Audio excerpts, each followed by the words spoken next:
Until the end. Something I saw in combat that I later tried to train out of people was the tendency to relax once the primary objective of a mission was complete. I tried to train that out of them because you can't relax until the entire mission is complete. In training, we always attack the platoons hard on their primary objective. But we always attacked them even harder after they left the main target. Once the platoons were patrolling back to base when their minds had already gone home and turned off, that's when we would bring it to them. Hit them from multiple angles with all kinds of mayhem. So they would develop the attitude and the muscle memory to keep going until the end. Even when they got back to base, we would retask them so they had to begin planning again. It wouldn't stop. That's the mentality I wanted to instill in them. It is never finished. You always have more to do. Another mission, another task, another goal. And the enemy is always watching, waiting, looking for that moment of weakness, looking for you to exhale, set your weapon down, and close your eyes, even just for a moment. That's when they attack. So don't be finished. Be starting, be alert, be ready, be attacking. Be relentless. Let the enemy stop. Let the enemy rest. Let the enemy finish. You don't finish. Don't stop. Don't rest. Not until the enemy is completely destroyed. And even then, turn your focus inward on yourself and take the opportunity not to rest, but to make yourself smarter, better, faster, stronger. Because even with those goals, nothing is ever finished. Friends, this is episode 41 of the Formless Podcast with Tyler, the superhuman, and me. 51. Dustin. 51. Did I say 50? We did 50 already. We did 50. Holy mackerel. Oh. You know, that little thing that I read there at the beginning, we talk a lot about when you get your black belt, how you're not done. Like everyone thinks that's the pinnacle. That's it. You're done. You rest on your laurels, or you sit on the stool and like watch everyone else. But you keep going. We keep going. We keep training. We find new problems to work out, new solutions to old problems and things. And that has been very fitting lately. You know, day in and day out it's kind of like the movie Groundhog Day. Like my life in particular has been like Groundhog Day the last year or so. Wake up, do the same thing, hit the alarm button, and do the same thing over and over again. And it's funny, our Instagram page for the podcast, my sister who's amazing. She is like, growing up, we used to call her Martha Stewart because she didn't watch cartoons. She watched Martha Stewart show. She likes to cook. Okay. And like she wants to plan all the holiday meals and everything, and it's really awesome. She started a Instagram page for her. I'm going to butcher this. Charcuterie boards. Charcuterie. Yeah, that thing where you put all the stuff on it and like different meats. And cheeses and nuts and fruits and stuff. She's done weddings for people. She's really talented. Anyway, she started an Instagram page and it blew up. It got like really famous. Really? Wow. Yeah, like I want to say she had like 2,000 or 3,000 followers in a matter of weeks. Wow. And she kind of got scared and quit doing it. But she had like done a couple of Christmas parties for some doctors in town, and she did a wedding, and it was like really blowing up. But she doesn't have a commercial kitchen. She didn't have any kind of like licensing or permits to do that stuff. So she kind of got scared and she backed off of it. Oh no. Yeah. But anyway, I was talking to her about it the other day, and like, hey, how did you do that? Because like our page has like a couple of hundred followers. And it hasn't really grown. It's been pretty stagnant. And she's like, well, you post the same thing every day. It's a picture of your time, the clock, when you wake up. And she's like, that's boring. And I go, yeah, that's kind of the idea, though. Like, I put other stuff on there. And since then, I've started to put other stuff on there. But she was like, kind of ridiculing me of it, you know? And I'm like, well, it's twofold. One, yes, it's the same thing every day. almost every single day. It's a picture of my clock at 4:00 in the morning. But I'm working towards something. Yeah. You know, I'm working towards something, and that grind, that doing the same thing over and over again is part of that something, part of that journey, part of that, you know, that row to hoe. You know what I mean? Like that's what it takes. And the grind, over and over again. And like when you're training, you know, when you first start training, and almost everyone who gets excited about training, when they walk in the door, they're like, I'm going to work towards that black belt. I'm going to get that black belt. I mean, I've heard that hundreds of times, if not thousands of times by now. And the amount of people that actually go through it is few and far between, because it is a grind and it's hard to do. And you don't know what's going to happen next week, next month, let alone tomorrow. You know, all sorts of problems pop up along the way. And yeah, my wife is a really perfect example of this, because she tells me at least once a week that she's quitting. No way. Once a week, once every other week, she's quitting martial arts. Really? She's too much. I can't handle it. And then she goes. And then she goes. And she goes. And she keeps going. And it's like I used to stress out over it. And used to argue with her and used to like, no, you got to keep going and try and motivate her. She's in that middle of it and she's struggling, but she keeps finding, it's really inspiring because she keeps finding a way to keep putting one foot in front of the other. And now she realizes that like it's good for her. Mm-hmm. Like it's good. And I'm just going to keep, and the struggle is just one more obstacle. And it's like, I'm not going to let that stop me now. You know, it's just like, oh, okay, well, I'll deal with this as it comes. I'll deal with it later. I'll deal with it, or I'll fix this now so I can go do the martial arts thing. And it's really funny.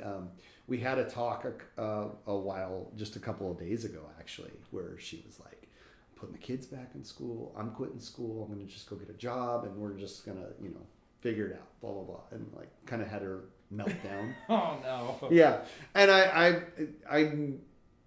when I'm ready for it, I just let her go, let her blow off that steam, because that's what I realize. That's what it is now. She's just releasing all of the inner stress and struggle or whatnot. So she gets it out, and then she's fine.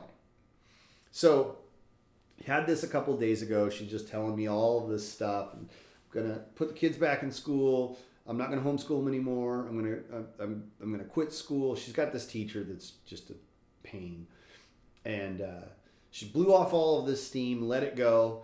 And then yesterday, I'm sitting in front of the computer. I was doing a couple of things. And I see her walking to go out the front door, because our computer's like literally right by the front door. And she's got her arnis sticks in her hand and her headphones in. And I'm like, what are you doing? She's like, oh, I'm going to go practice. That's cool. I just went, okay. Like, all right, you go for it. It's funny how that type of stuff, you know, one moment we're like, oh, I'm done. Yeah. I'm like throwing in the towel and all that. Well, your enthusiasm wanes. Yep. You know, I am guilty of this as anybody. Like, I think I'm probably more so guilty of it, because I'll get excited about something. Somebody will reach out to me on Instagram, or somebody will say something positive about the podcast. Like, hey, listen to the last episode. It was pretty good. Or I like it. See what you're doing, blah, blah, blah. And I'll be on cloud 9 for a month. Mm-hmm. And then nobody will say something for a few days. And I'll be all like, why am I doing this? You know, am I barking up the wrong tree? You know? Yeah. And I think it's a human nature. Like, we're all a little unsure of that next step. You know? We get so far and we're like, oh, what? I don't know, you know, I don't know what I should do here. And we're all a little timid sometimes. I've always been like, I've always admired people who have had a mission. Like, oh, I'm going to be a nurse, or I'm going to be a police officer, or, and they've just known that's what they want to do. Because I've never really had that, like, kind of aspiration. I've never, like, thought, like, oh, I want to be a whatever one day. I've thought about it. I've said it. I've even claimed that I wanted to do stuff, but, like, never worked towards it. Like, I don't know. I like having the option of doing whatever. Mm-hmm. I like being wide open and going, well, I'll dabble with this for a little bit. You know? Yeah. One difference is, like, I've always wanted to have a black belt. I've always wanted to get that. But I didn't really understand what that took. But this was something, like, training has always makes me feel better, and always something I wanted to do. And when I can't do it for whatever reason, it bums me out. Mm-hmm. So the more I get to do that, like, the happier I am. And I just keep pushing that button, right? Like, I just, oh yeah, that works. So I just keep pushing that button. But I haven't found anything else like that does that for me. And I wonder, like people that have those kinds of goals, is that society's pressure, or is that something that they're just like, oh, this is what I want, and this pushes that button for me, you know? That's a good question. Yeah. You're saying because you reached if I'm hearing that correctly, it's that you hit the point of, like, exhaustion or something. Is that what I'm hearing? Like, in an area, or and then to push past that and find, well, twofold. Like, the people that, like, say, hey, I want to be a black belt. Yeah. I think they see that initial excitement of walking into the gym or the dojo or whatever, and they get super pumped up. Yeah. Because it's an inspiring place. It's a place where you get to work out. It's a place where, like, you basically beat the stress out of yourself. You get new knowledge, new skills. Yeah, learn. You're learning. It's a fun environment. It's a great place to be. There's people that are positive there, and they're all working towards a common goal. So I think that they see that and they get super pumped up and they're super excited. But then they realize that there's a grind involved. Mm-hmm. And then outside influences in life screw with that. And it makes people hit the pause button or the stop button completely. So there's that. But the other thing, like having a set point, a fixed point, and working towards that fixed point, other than having a black belt, I've never really had that. And I wonder if for most people, if that fixed point is like having the goal of becoming a lawyer or a doctor or a cop or whatever. Is that fixed point their black belt? Or is that society's like, hey, this is what you should have, something that you're working towards? You know what I mean? Yeah. Because I never really had anything like that for me that lit a fire for me. That was like, oh, this is where I'm going. Huh. I've always been just like, oh, wow, that's a shiny thing. And, oh, wait, here's another shiny thing, And I just back to, just pell-mell, just wherever. I've had a bunch of different jobs in my life and a bunch of different things that I've done and interests for a little while, but nothing like concrete, nothing like this is what I'm doing. Like, you've never really felt like you've had like a calling to other than the martial arts thing for me has hit that button for me, and I don't know. I'm just going to keep going for that. And that's what I'm doing. And I have my black belt. And my wife was like, so are you done? Are you going to quit? I'm like, no, I'm not quitting. It's only the beginning. It's like, I'm going to keep going. And I'm going to probably try out something new too and continue to do this. I love doing this. This works. So like, that's my goal. Like, that's what I'm focused on. I want to get better. I want to be faster and stronger and smarter and all of those things. I want to continue to learn, but I don't know. It's just a weird thought that I had this morning when I woke up. Like, I wonder.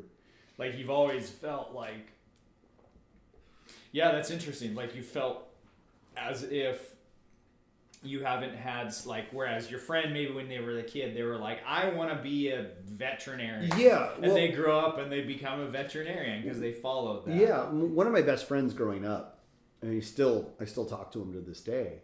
He's my best friend. He lives in Sacramento. He's a sheriff. And that's all he wanted to do was be a police officer. That's all he's ever wanted. He got out of high school, went to Sacramento State, and started to be the process of becoming an engineer, like taking all these classes, all these math classes and statistics and all this stuff. And he wasn't happy. And he called me one day and he's like, I'm not dropping out, I'm changing my major. And I'm like, oh yeah, what's going to be? He's like, law enforcement. And I'm like, well, that's what it should have been to begin with, you know? He's like, yeah, I know, but I want to make money. I want to do this and da da da da. I'm like, well, you'll make money being a police officer and you'll be a lot happier. So, but that's what he's done, and he's super happy. You know? But that like I've never had that kind of a thing that I've like, oh, this is what I want to do with my life. I've just lived my life until you got to now being a black belt. Well, yeah, that was a goal, but that was like I didn't think of it as a career.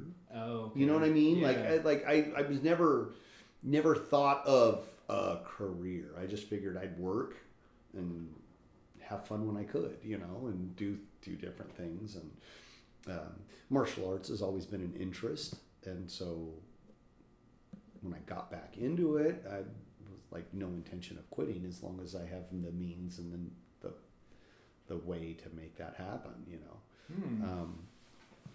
I think that's a good place to be, is to be not, because now your options are like, oh, they're wide open, because whereas somebody that's like, oh, I've always wanted to do this, like that's great for that. Yeah, that's great. There's nothing wrong with that. And that person probably didn't have the option to think they've always thought, oh, I'm going to be that veterinarian, right? Yeah. That's what I'm going to grow up. And they've never deviated from that path.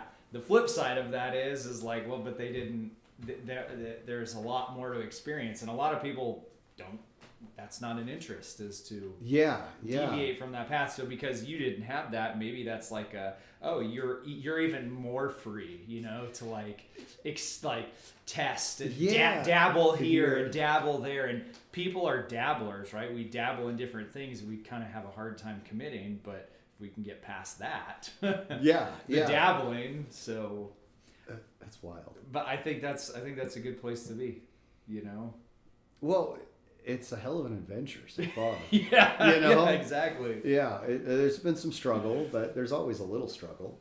There's gotta be, or it ain't a story. No, that's for sure. It makes for a damn good story. As you get closer to the end of the story, it's gotta get tougher. It's gotta get... Yeah.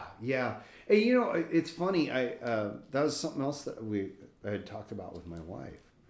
She's going to school and she's doing really well, but it's a struggle. And I'm like, life has a funny way of testing you. Mm-hmm. It's like you find something that you want, and life seems to want to throw a little roadblock in there once in a while. And like, okay, instead of looking at it as a roadblock, look at it as a question.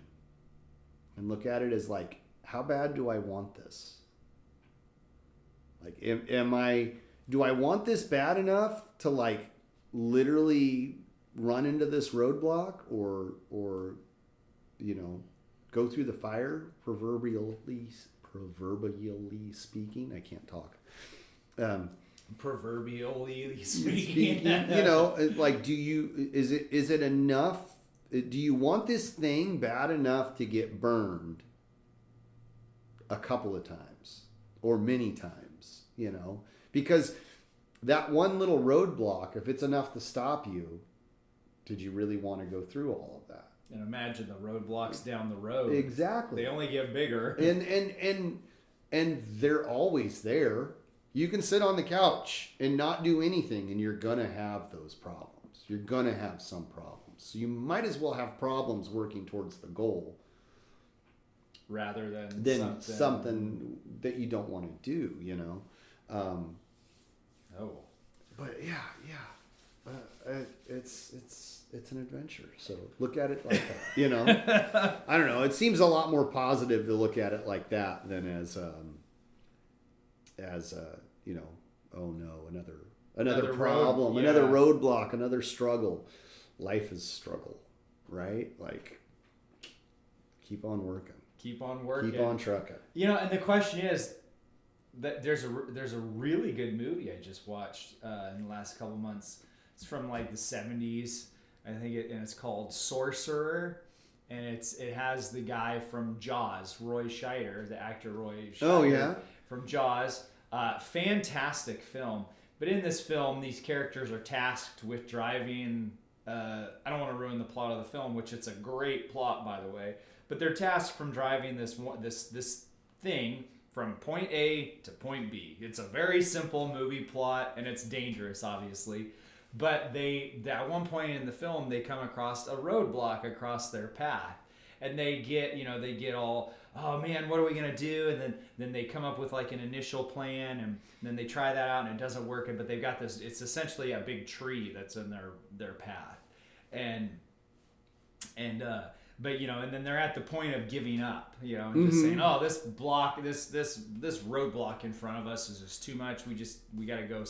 We got to turn around, but they didn't. There's nowhere. If they turned around, there was nowhere else to go back and then loop around to their destination in time. You know what I'm saying? Like take a detour. Yeah. They didn't have enough time. So, anyways, they figure out a solution. It's the most simple solution for the roadblock. I don't want to ruin the movie, but it's and they end up coming up with a solution for the roadblock. And that's funny how we hit those roadblocks, you know, in our lives. And it's like, oh, what are we going to do? We're going to sit there and like, wham, we hit this roadblock and then sit down and be like, pity ourselves or you know, or maybe not pity ourselves, but just be like, I can't overcome this roadblock or, you know, or talk ourselves down. But yeah, they only get bigger and bigger, you know, and that's the point where were we talking? It was somebody else I was talking with. We were talking recently, and you and I have talked about this before, and it's like, if you don't have the metal to like get past those initial roadblocks, they're just, you know, if a person doesn't have the metal to get past them, I mean, they only get bigger down the road. Yeah. You gotta figure out. It's funny how to get around it. You've seen the movie Alien? Yeah. Bill Paxton. Yep. No, that's Aliens. Aliens. You know. Yeah. Okay. Yeah. Aliens. With that point where he's like, "Oh man, we're gonna die. This is it." You know. But what's he do? He goes. He goes and fights the aliens. Right. He pushes on. Yeah, but like he has to like get all of that out of his system first. Like, oh, we're, you know, it's it. Yeah. This is it, man. We're gone. The freak out. The meltdown. Yeah. And you have to. And some people do. Like I do that a lot. Oh, me too. And then I do it, and it's like, okay. But and others don't. Like, you know, everybody's a little bit different that way. Some people have to have their little freak out, and then they go on. Or some people like, oh, that's it. I quit, and then they continue. Yeah,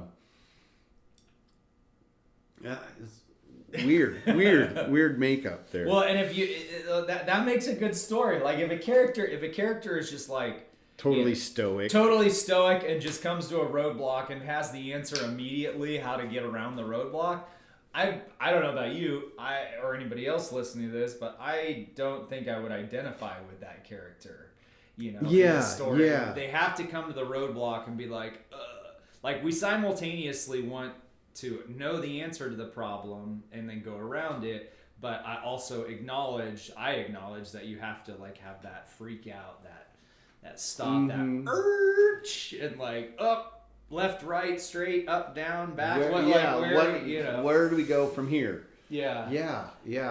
And I think that you come to those roadblocks, and I mean, my gosh, those roadblocks in a way, they're almost like custom tailored for us. Have you ever noticed that? Yeah. They got to test your metal. They test your metal, but they're custom tailored. Like somehow those problems are custom tailored just for you or I or whoever to come over to overcome those problems. It's weird. It's like, it's cool. Yeah. I've experienced that a lot in my life with like filmmaking. You're like, okay, like, am I gonna stop here and sit here and cry and whine and be like, I don't know what to do, or are we gonna like make a decision? You know, like figure out how to get around this roadblock. Yeah. Yeah. Wow. So, but yeah, those roadblocks, they are custom tailored for us. I don't like think about the next time you come across a roadblock, like, you know, or like I do, or anyone listening, like this roadblock is for you, like to become a better person. That's a great perspective, though. That's a great way to look at it, as opposed to being like, oh, this problem, I can't deal with it, and it's too hard, and blah, blah, blah. It's like, this is mine. This is my issue to deal with. This is my problem to solve. Yeah. You know, that's a cool way of looking at it. I haven't thought of it like it's that. Custom tailored. I mean, even from good storytelling, whether it's a story, a poem, a movie, you know, video game, good storytelling. It's like the hero or the heroine, the female hero, or the hero, the male hero. They those roadblocks. What makes a good story is those roadblocks are custom tailored. It's almost like the hero or the heroine is an afterthought for just this problem happens, and it's like, oh, let's bring in the hero to solve it. It's almost like the problem can be the star of the story, and it's like, bring in the hero to solve this problem, which it's custom tailored for the hero to solve for everyone else. And that makes a really good, well-rounded person. So every single time that I hear of people with roadblocks, including myself, I'm like, oh, that's custom tailored by life for this individual. That's interesting. It's kind of like the reverse of that too. Like, you know, you don't know what somebody's gone through until you walk the mile in their shoes. Right? Like, yeah. I mean, I look at people sometimes and go, oh man, if I had their life, that would be, I don't know how I would be able to deal with that. Yeah. You know, I don't know how I'd deal with their issues. But on the flip side, could they deal with mine? Right. You know? Right. Yeah. Huh. It's everything's custom tailored in a way, kind of. Yeah. In my opinion.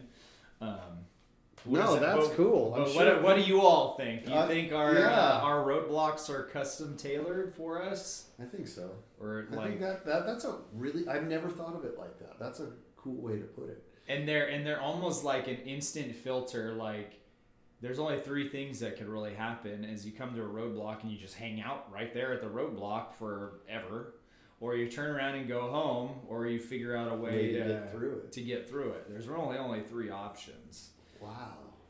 Yeah. So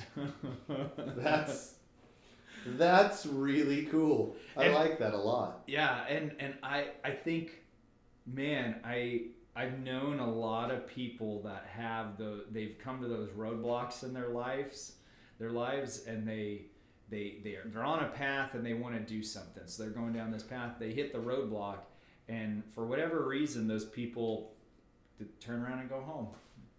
And you're like, man, that's sad. Like, maybe they wanted to do that, right? Yeah. They hit that roadblock and they were like, hey, this journey's not for me, this path's not for me, and they turn around and go home. But all they had to do was take a few steps to the left or right and go around it, or, you know, whatever. Like, grab a ladder and climb over it. Grab a ladder. Or in that movie Sorcerer, you see what they do to get that roadblock out. They're like, we're gonna get this out real quick. And so, yeah, and it's how do you get around? And man, I think that's not the life I want to live. Like, you hit those roadblocks and it's like, oh, throw in the towel, go home, or, well, we're just going to set up camp right in front of this roadblock and complain how there's a roadblock right here. Like, you know? Yeah. Yeah. I guess there's even a fourth person I thought about. And you know what I think the fourth person is? And this is the worst one to be. in my opinion. The person who never starts the journey but looks down and says, oh, I can see the roadblocks, I'm just not going to go down that path. That. Yeah. You got to start. You got to start. And you got to start. And wow. I've known a lot of people that have, they have these hopes and dreams and they talk about what they want to do. You know, you do too. Mm-hmm. We all do. They got these hopes and dreams and they want to do them. And then they're like, oh, but I knew someone else that went down this path of starting a business or starting a degree. And then when they hit at this point, they had to figure out how to get more money, and they couldn't figure it out to keep their business afloat, so they had to fold up shop. So I can see down that path, and that's where it's going to go. And it's like, well, yeah, that was the other person's path. You don't know what would have happened for you. Yeah, know? yeah. And just to get halfway down and then give up, I mean, that's not a way to do it. Because then it's like when you come to a roadblock and you either give up or it's unsurmountable, then the next roadblock you come to on another path, it's easier to be like, oh, well, this is insurmountable. Throw in the towel, turn around and go. Then you just become a person that walks a half a mile out of your village in every direction, hits a roadblock, and is like, oh, I'm going to go home. Not a way to live life. Yeah. I think, and if you notice in every storytelling from the beginning of time, storytelling is all about the hero or the heroine that gets on the path and the resistance just gets greater, right? Like you look at any movie, it's like they start on their journey and just the resistance is a little bit, but then as that resistance is a little bit at their beginning of their journey, that's what desensitizes them. I think that's the right word for then the resistance as it gets greater and greater and greater, you know? Yeah. So, wow. Yeah, that's cool. I mean, Star Wars, right? Like Luke Skywalker at the beginning of A New Hope, the first Star Wars movie, he's just trying to figure out a way to get off his home planet, like in any direction, right? Yeah. With Obi-Wan, and they want to get in the Falcon with Han Solo and Chewie, but it's just that little bit of resistance. By the end of the third film, Return of the Jedi, he has battled his father on the Death Star as it's going to blow up a planet. Like the beginning of his journey, there wasn't a lot of risks and things that could happen. But by the end, that problem at the end, where the whole thing's going to blow up. Versus like just leaving home, just trying to catch a ticket out of town, you know? Yeah. And then but it's like we've got to have those on that journey, have that little bit of resistance. Okay, pow, we got your little bit of resistance early on, and then it all builds to the finale. And then that's in storytelling like that. When was the last time we ever heard a story of where everything went right? With the hero. Exactly. Yeah. Nothing ever the hero's like, I've got to set off and kill the evil king, that's the king of this realm, and he leaves, the village he's in, and then he's walking along his path, and it's just a straight path to the the evil king's castle, and people are handing him food and clothes, and here's a nice sharp sword on the way. Here's some money, and here's some clothes, and he just walks right up. Yeah, let me carry you there. Walks right up to the castle doors and, hey, I'm here to face you, bad guy. And then the guy's like, oh, you know what? I'll just lay down right in front of you and admit defeat. Like, that's awesome. That doesn't happen. Not only that, it'd make for a crap story. It would make for a crap story. You've got to have resistance, and as much as we hate resistance, it's like curling a weight in the gym, right? You gotta have that resistance is what builds the muscle. That's awesome. That is really cool. I like that a lot. I mean, I know you know this. No, I'm saying no, this, but I haven't thought of it like that, and that's a good way of thinking about it. Yeah, and like when I'm writing a script or writing a story or coming up with an idea for a movie, and you always think about the hero or the heroine, that you've got to it's almost like the story. It's tailored for the hero to overcome these obstacles, to face their personal challenges. I think martial arts does that too. Absolutely. It has a way of making you see the problem from a different angle. Yep. And it takes some of the teeth out of it. Ooh, yeah. You know, it takes away some of those fears for sure.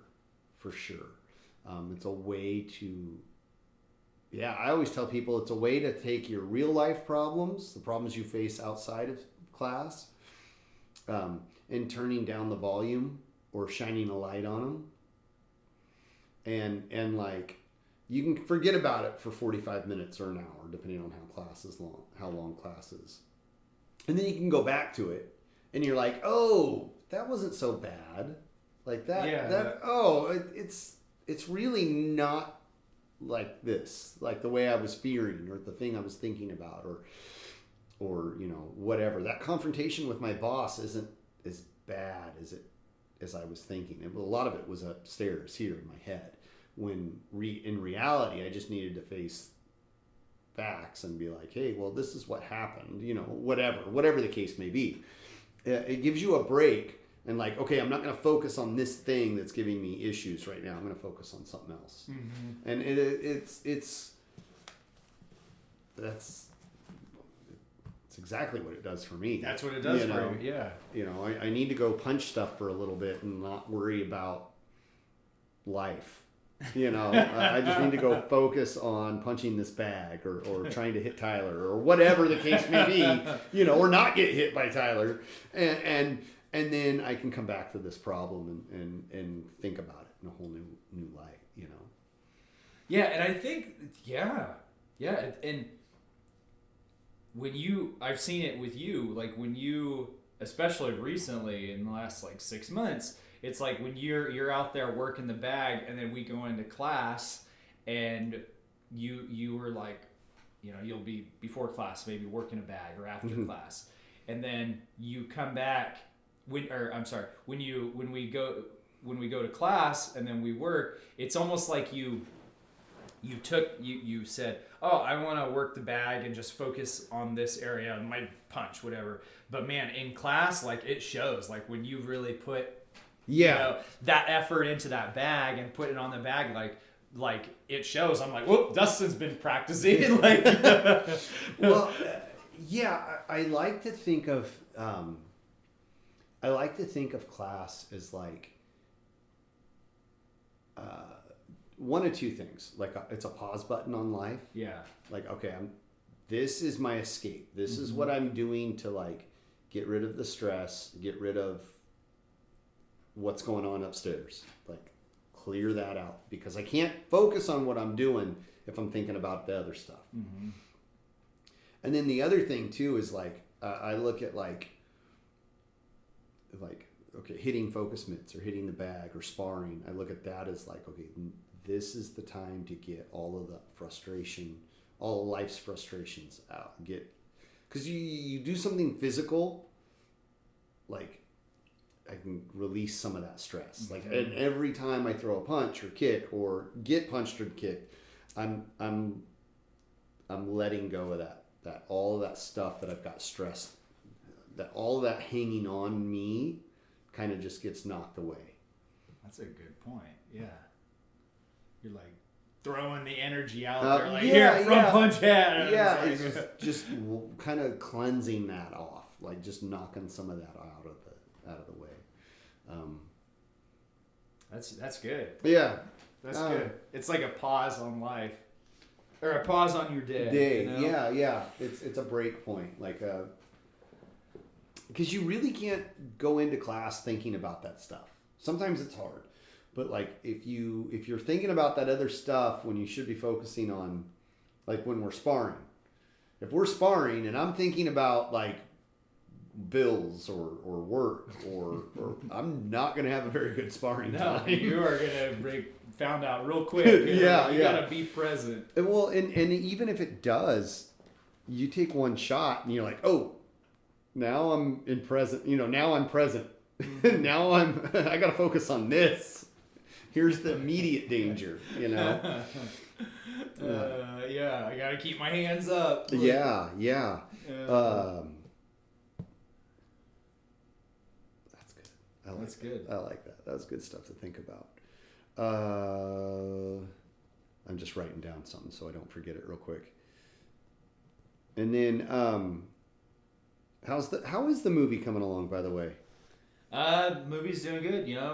We're finishing up music and special effects, and we're gonna.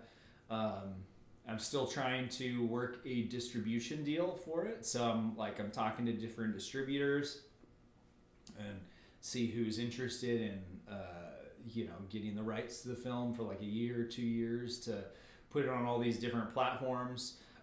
We've got, we made the movie, and then to get the movie on Netflix or Amazon, you got to have a middleman between us and them, unless you know somebody directly at the company. Gotcha. You have a middleman, like a distribution company, and so they'll get it on those platforms. And so that's just something we're working on right now, is finishing up the film, but also figuring out where we're gonna put the film out, and get it into. So like you can kind of see the finish line. Yeah, I can see the finish line. But it's still a ways out. It's still a ways out, but I can see the finish line. And if we're talking, obstacles with that, I've had so many obstacles recently, and I can almost see more obstacles down the road, and I'm like, oops, I'm already preparing for those obstacles. Like, how are we going to get around those? Yeah. Or to go through them or whatever. But that remains to be seen. I'm sure I'll be talking about those obstacles and how I get past them. But yeah, but the nice thing is what I'm seeing is, rather than being like, oh, we made this movie and then we put it out and then we enjoy the success of the film being out, and then it's like, okay, now we start on the second one. No, now is when I'm starting on the second one and the third one, the next couple movies that I'm planning. So it's not like, oh, we ran out of food in the pantry, time to go shopping. No, when your food starts getting low in the pantry, you go shopping. Yeah. So you're constantly replenishing. Yeah. So you got to keep that fire lit. Keep that going. Fire lit, and so that's what I'm doing. So I'm looking for my next scripts and my next stories. So if anybody out there has any movie scripts or movie ideas, email us. Email us your movie ideas or your stories or any good stories for obstacles that you overcame in your life. Yeah, that's a good one. I like that. Right. I like to hear about other people's obstacles. Well, even though, like you were saying earlier, problems are custom tailored to each individual, mm-hmm. We're all here together. Mm-hmm. We're all here together, whether we like it or not. So you might as well be kind. Yeah. Right? Because everyone's fighting a battle. Oh. Yeah. Man. I listened to... I was having a pretty down week this week. And I listen to podcasts almost exclusively when I'm at work. Because I do a lot of driving. And I listened to Jocko podcast number 200. I'm chronologically going through them, and he's got like 400 and something episodes, and I'm at 200. And he releases one every week, so I'll never catch up. But 200, he had an interview with a guy who was a Vietnam vet, and he wrote a book. And it was actually pretty ho-hum. It wasn't like anything super extravagant. The conversation. The interview was fairly ho-hum, nothing super exciting to write home about. Until he got to his injury.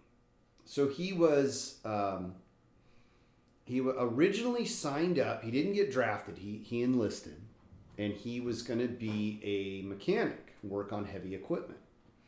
And he was a Marine, and he got through boot camp, and he was going to get his assignment, and he was assigned to go to Vietnam. And he gets to his destination, this camp, and he's like, hey, I'm your, heavy equipment mechanic or operator or whatever. I can't remember the exact term he used. And he's like, the guy in charge goes, that's great. as you can see here, we don't have any heavy equipment, so you're going to be a rifleman. And if something breaks down, you'll be the guy that fixes it. So here's your rifle, go stand over there.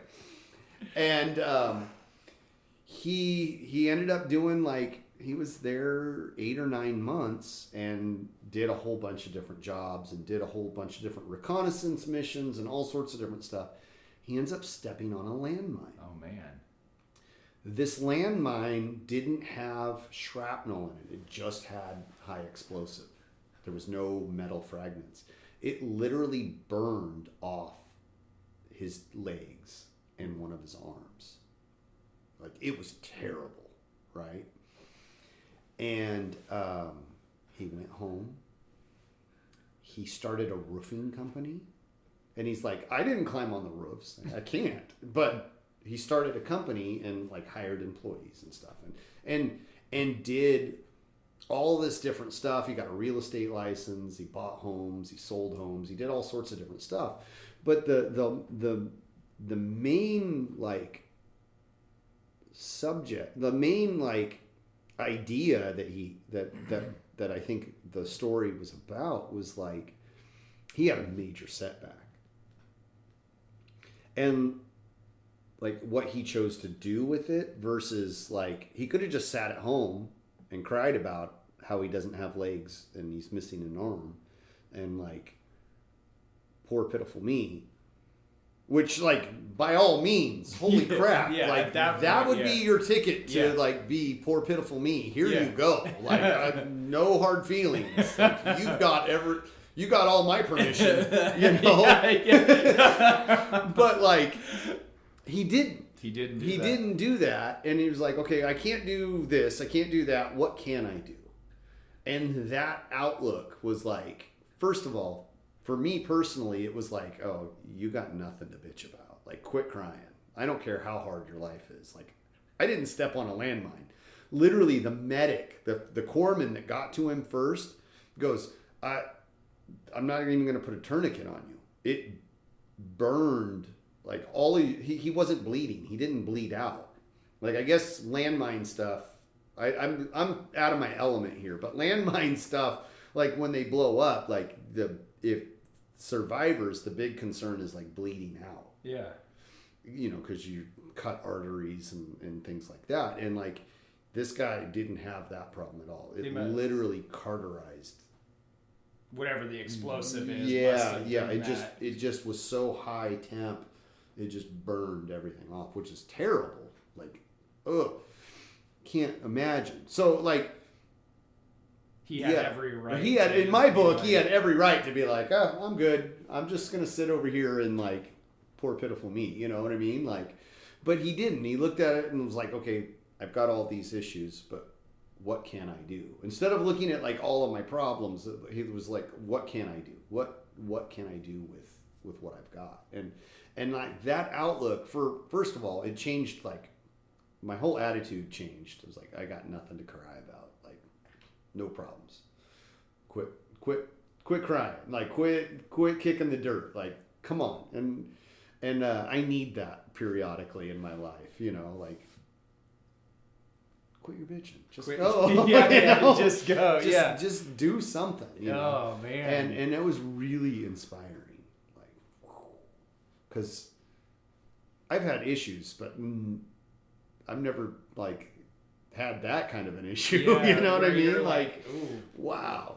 So that I think that kind of ties into what we've been talking about. Like, it made me look at problems in a whole different perspective. Because like, I don't got problems.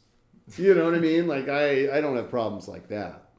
What is my one of my friends, he always says, it's not a problem, it's an opportunity to overcome. Yeah. That's what he said. Yeah. They're not problems, they're opportunities to overcome. Yep. My favorite movie quote recently has from Pirates of the Caribbean. Jack Sparrow's like getting told like all the problems, I can't remember which one it is. It might be the first movie, but this guy's like telling him all these problems. The ship's, a wreck, and there's no sail, and there's just no food, there's no money, and there's all this stuff, and he just keeps going on and on and on and on. And Captain Jack turns to him and says, "The problem's not the problem. The problem is your attitude about the problem." Yeah, I remember that. Yeah. I don't remember what movie it's from. It's one of the pirate movies, but I just love that quote because you're like, yeah, okay. It's not the problem. It's me and my attitude about the problem. Opportunities to overcome. That's right. I think we're about tapped out. We did 50 minutes or so. Friends, thank you for being here. Thank you for listening. We have a website, which we told you about on the last podcast. All of our contact information is there. Our email address, our Facebook page, our Instagram, and our X or Twitter, however you prefer to say that, is on there. Keep checking back because we do have some stuff that we are going to be putting up eventually, hopefully soon. We'll have some more info about how you can contact us or maybe buy some merch or something like that to support us so we can support each other and keep trucking. Awesome. Thanks, friends. Thank you.